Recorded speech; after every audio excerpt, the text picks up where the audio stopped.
வணக்கம். முக்கிய செய்திகள். செங்கல்பட்டு VAO ஒகேனக்கல் அருவிக்கு நண்பர்களுடன் ஜாலியாக சுற்றுலா. கற்பனையில் நினைத்து கூட பார்க்காத சம்பவம். விரிவாக பார்க்கலாம். தருமபுரி மாவட்டத்தில் உள்ள ஒகேனக்கல் சுற்றுலா தலம் மிகப்பெரிய அளவில் புகழ் பெற்றது. இங்கு தற்போது தண்ணீர் வரத்து அருமையாக உள்ளது. இதன் காரணமாக கோடை விடுமுறையை முன்னிட்டு ஏராளமான சுற்றுலா பயணிகள் வந்து செல்கிறார்கள். அப்படித்தான் செங்கல்பட்டு மாவட்டம் திருக்கழுக்குன்றம் கிராம நிர்வாக அலுவலராக பணியாற்றி வரும் முருகேசன் என்பவர் வந்தார். சுற்றுலா வந்த இடத்தில் கற்பனையிலும் நினைக்காத சம்பவம் நடந்துள்ளது. தமிழகத்தின் முக்கிய சுற்றுலா தலங்களில் ஒன்று ஒகேனக்கல். தருமபுரி மாவட்டம் பொன்னாகரம் அருகே அமைந்துள்ளது. பெங்களூர், சேலம், கிருஷ்ணகிரி, ஈரோடு, வேலூர், ராணிப்பேட்டை, திருப்பத்தூர் உட்பட அருகிலுள்ள பகுதி மக்களுக்கு மிகவும் பிடித்த சுற்றுலா தலமாக ஒகேனக்கல் திகழ்கிறது. கோடை விடுமுறை காரணமாக அண்டை மாவட்ட மக்கள் மட்டுமின்றி தினமும் ஏராளமான சுற்றுலா பயணிகள் தற்போது வந்து கொண்டிருக்கிறார்கள். கோடை வெயிலின் தாக்கம் அதிகரித்துள்ள நிலையில் ஒகேனக்கலுக்கு வரும் சுற்றுலா பயணிகளின் எண்ணிக்கை மிக அதிகமாக காணப்படுகின்றது.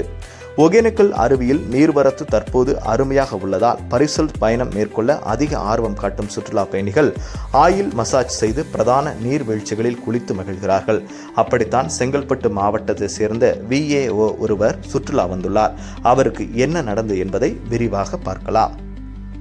செங்கல்பட்டு மாவட்டம் பாப்பாக்கம் செல்வி நகரை சேர்ந்த 55 வயதாகும் முருகேசன் என்பவர் திருக்கழுக்குன்றம் கிராம நிர்வாக அலுவலராக பணியாற்றி வந்தார். நேற்று இவர் தன்னுடன் பணியாற்றும் 4 ஊழியர்களுடன் காரில் ஒகேனக்கலுக்கு சுற்றுலா வந்திருக்கிறார். ஒகேனக்கல்லில் மெயின் அருவி, தொங்கு பாலம், முதலை பண்ணை உள்ளிட்ட பல்வேறு இடங்களை அவர்கள் சுற்றி பார்த்தனர். பின்னர் முருகேசன் தன்னுடன் வந்த ஊழியர்களுடன் ஆலம்பாடி காவிரி ஆற்றில் குளிக்க சென்றுள்ளார். காவிரி ஆற்றில் குளித்துக் கொண்டிருந்த போது முருகேசன் ஆழமான பகுதிக்கு சென்றார். அவருக்கு நீச்சல் தெரியாததால் தண்ணீரில் மூழ்கி பலியானார்.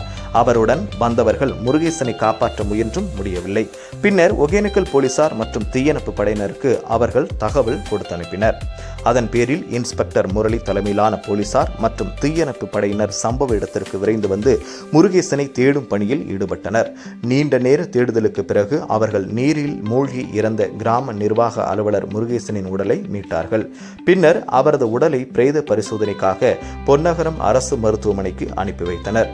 இந்த சம்பவம் தொடர்பாக ஒகேனக்கல் போலீசார் வழக்கு பதிவு செய்து விசாரணை நடத்தி வருகின்றனர். ஒகேனக்கலுக்கு சுற்றுலா வந்த கிராம நிர்வாக அலுவலர் காவிரி ஆற்றில் மூழ்கி உயிரிழந்த சம்பவம் பரபரப்பை ஏற்படுத்தியுள்ளது.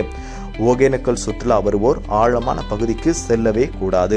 நீச்சல் தெரியாதவர்கள் ஆழமான பகுதியில் நண்பர்களுடன் விளையாட்டுத்தனமாக கூட குளிக்க போக வேண்டாம். அப்படி விளையாட்டுத்தனமாக ஜாலிக்கு இறங்கிய பலர் திரும்பவே வரவில்லை. எனவே ஒகேனக்கல் சுற்றுலா பயணிகள், சுற்றுலா வருவோர் கவனமாக இருந்தால் நிம்மதியான பயணமாக இருக்கும் என்பதில் மாற்று கருத்தே இல்லை.